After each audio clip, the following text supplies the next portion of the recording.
సింగరేణి కార్మిక సోదరులందరికీ నమస్కారం. 2024-25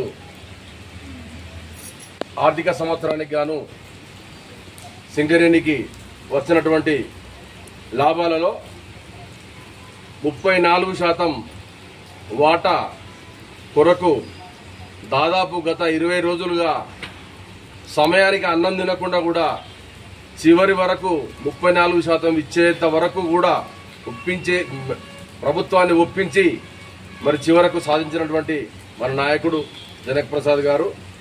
మరి సందర్భంగా వారికి సింగరేణి కార్మికుల అందరి తరఫున వారికి కృతజ్ఞతలు తెలుపుతూ ఉన్నాము. అదేవిధంగా ఈ రాష్ట్ర ప్రభుత్వం ముఖ్యమంత్రి అయినటువంటి రేవంత్ రెడ్డి గారికి, ఇంధన శాఖ మంత్రి బట్టి విక్రమార్క గారికి, రామగుండం ఎమ్మెల్యే రాజ్ ఠాకూర్ గారికి కూడా వారికి మా యొక్క ప్రత్యేక ధన్యవాదాలు తెలుపుతా ఉన్నాము. అందరికంటే ముఖ్యంగా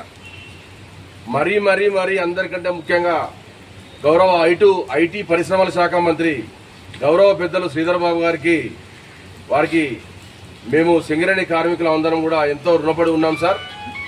మీరు తీసుకున్నటువంటి ప్రత్యేక చొరవ ఈరోజు కార్మికులకు కావచ్చు, కాంట్రాక్టు కార్మికులకు కావచ్చు, మీ చొరవ వల్లనే మాకు లాభాల వాటా 34% దక్కిందనేది నిజం.